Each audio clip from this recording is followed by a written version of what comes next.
We're going to start with the Form A, which starts at the front of the vehicle. As you approach, we're looking for any signs of leaking under the vehicle, looking to see if the vehicle is leaning to the left or to the right. We're going to start with our lights. We're going to check at the top with our marker lights and clearance lights. Make sure that they are amber in color, that they're all present and working properly. And then we'll come down to our headlights, make sure the headlight and the high beam is working. We'll check our turn signals, left turn signal, right turn signal, our four-way flashers. Make sure that they are all operating the way they're supposed to. We'll take a general look at the outside of the vehicle, make sure there's no new damage and nothing that needs to be addressed before we go further. Next, we'll open the hood and check in the engine compartment. Clear. Typically, we start here on the driver's side, and like we mentioned, it's important to have a consistent method so that you can get all of the stuff every single time. We start with our fluids, and there are 4 fluids. There's the coolant, there's oil, power steering fluid, and windshield washer. So first we're going to find our coolant reservoir. We're going to say for the coolant reservoir that it's securely mounted. It's not damaged or broken. It's not leaking, and it's at or above the refill. Then I'm going to look for more of those fluids. Well, here I see the engine oil. This is the oil where you check it. This is the place where you fill. I'm going to make sure that it is securely mounted, it's not broken or damaged, and that the level is at or above the refill. Then I'm going to check my power steering fluid reservoir. Power steering reservoir should be securely mounted. It's not broken or damaged, it's not leaking, and it's at or above the refill. Then we've got one more to get, and that would be our windshield washer, but I don't see it over here. So it must be on the other side. And there's our windshield washer reservoir. It's securely mounted. It's not broken or damaged, and it's at or above the refill. So once we've found our 4 fluids, we can then move on to our 4 components. And the components are the air compressor, the water pump, power steering pump, and the alternator. So while we're here, we're going to look and see, do we see anything that looks like a alternator or air compressor? And I do see something here that looks like it might be a water pump. How can I find the water pump? That's a really great question. The way you would find a water pump is to locate the bottom radiator hose and follow that hose until it gets to what appears to be a water pump. The water pump is always going to be belt driven. It's always going to be at the front of the engine. Going to check the belt, make sure that it's not frayed, damaged, or cut. So now I don't see an alternator over here. And generally the air compressor and the power steering pump are on the driver's side. So let's move back over there. Over here I find my alternator. Your alternator is always going to be at the front of the engine. It's always going to be belt driven. And it's going to have electrical connections at the back. For all the components, I'm going to say the same things. I'm going to say it is securely mounted. It's not broken or damaged. In the case of ones with fluid, that it's not leaking. Here with the alternator, I could say the electrical connections are secure. And then I'm going to say how it is operated, what it is that makes it work. In this case, it's a belt. So this is belt driven. That belt can have no more than 3/4 inch play. For the water pump, I would say that it's securely mounted, not broken or damaged, not leaking, and it is belt driven.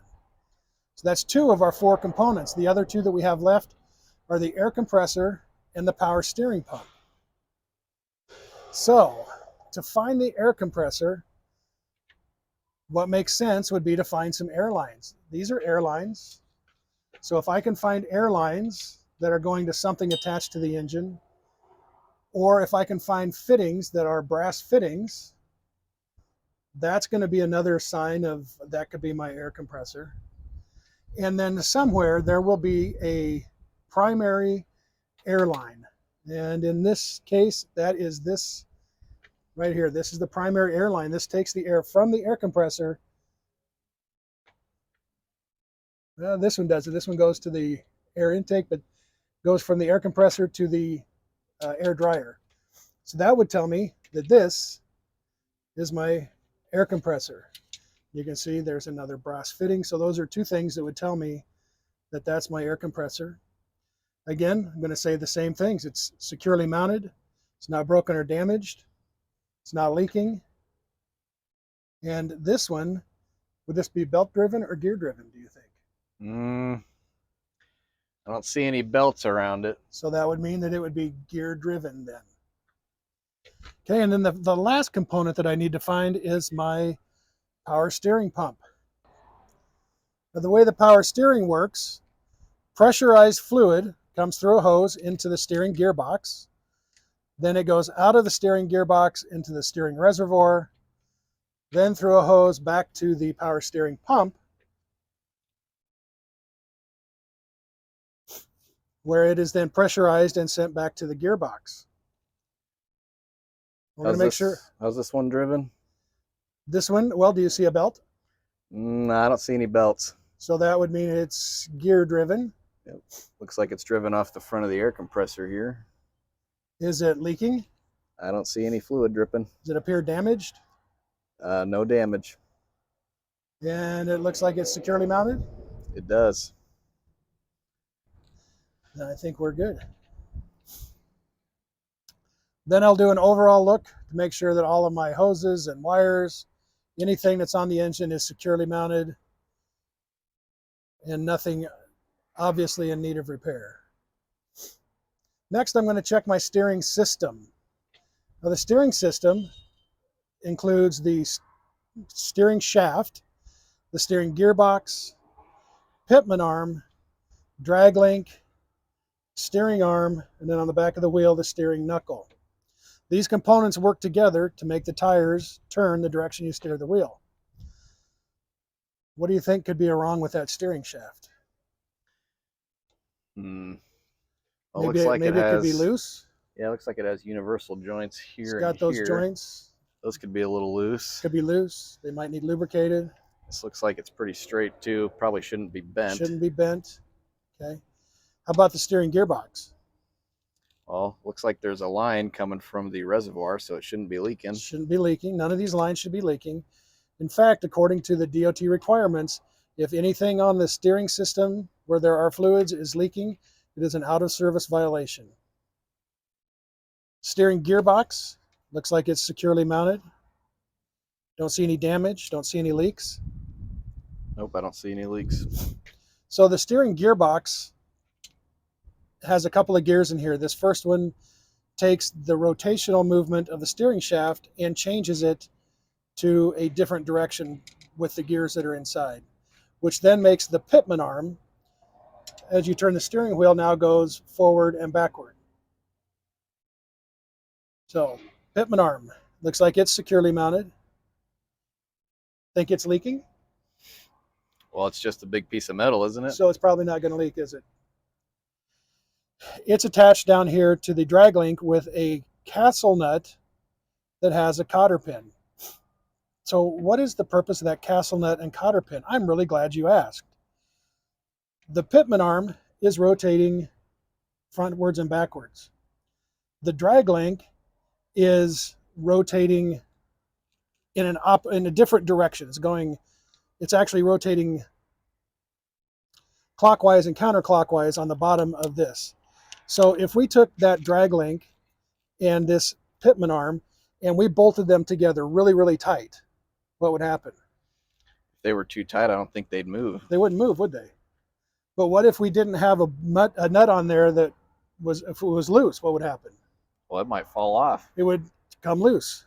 So to fix that, there's the bolt that comes through has a hole in it, and this castle nut has openings that once the castle nut is at the proper torque specs, a pin can be placed through it so that it stays in place. That tells me that cotter pin's pretty important, don't you think? If that cotter pin wasn't there, I suppose that nut could come off. It'd come right loose, couldn't it? The drag link is attached back here to another piece, the steering arm. And if you notice, that's also a counter rotational connection.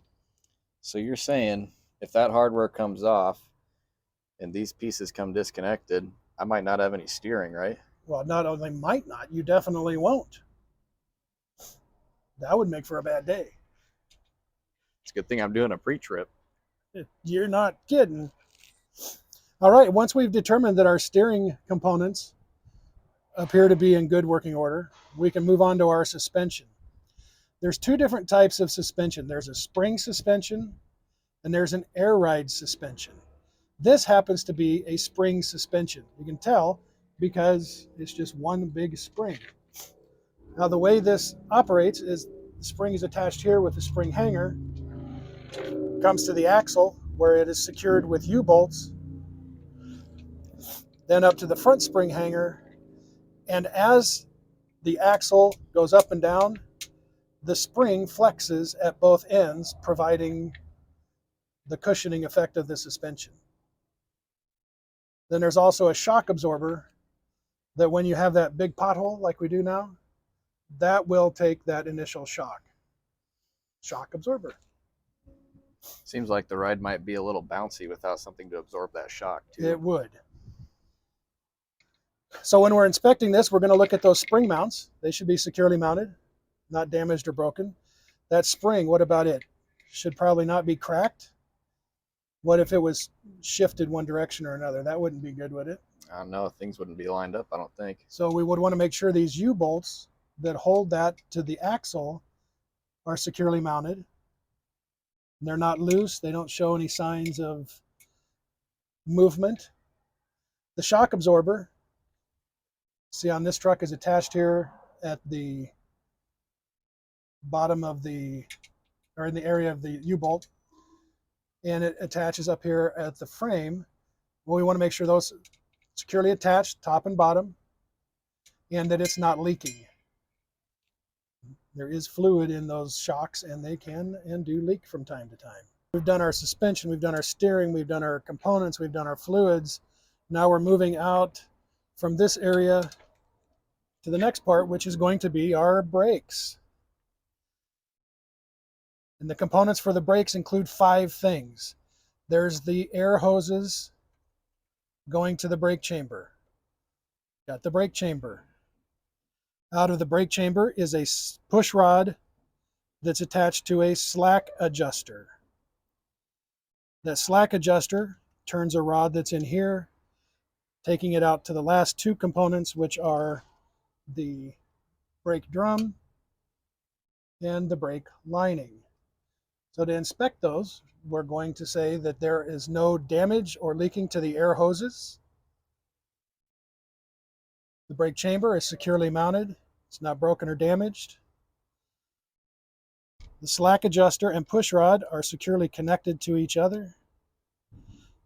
So I'm looking here at the brake drum and the brake lining. The brake drum does not have any damage. There's no cracks. There's no illegal welds. The brake lining itself is not damaged. It's not broken or cracked. And there is at least 1/4 of an inch of brake lining showing. Now, actually, with these brakes released, I should be able to pull that slack adjuster no more than 1 inch to make sure that it's in the proper adjustment range. Okay, now that we've got the brakes, we move right on to the next thing coming out, which looks to me like the tire and wheel. For the tire, we're going to check 3 things. We're going to check the condition, we're going to check the tread depth, and we're going to check the inflation. So for the condition, I'm going to look at the inside sidewall. I'm going to make sure there's no cracks, no cuts, no bulges, nothing sticking out of it. I'm going to inspect the surface of the tread, make sure that it's wearing evenly. What do you think it would mean if it was really thin on this side and thick on this side? Something must be out of alignment. I would think so. Maybe those U-bolts that could have been loose. Maybe those U-bolts are loose, or maybe we've got some loose joints in our steering. Maybe the tire itself is having problems, but we want to make sure that that tread is wearing evenly and check the tread depth. On the steer axle, it needs to be a minimum of 4/32 tread depth. So what if it's 4/32 here and only 3/32 or 2/32 here? Is that okay? Well, it's not evenly worn then. Right. So you're gonna go with your lowest tread depth measurement. So find the lowest spot and check it there, then the rest should be okay. Then I'm going to come out and check the outside sidewall of the tire. Make sure there's no damage, no cuts, no bulges, which then leads me into the rim.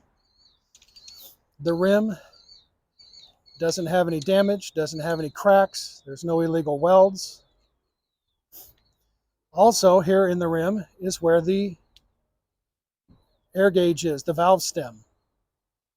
This is where I would check the air pressure for the tire with a tire gauge. So that completes our three things for the tire: condition, tread depth, inflation. I'm going to check my lug bolts and lug nuts. Make sure that they are securely mounted. None of them appear to be loose. No shiny threads or rust trails.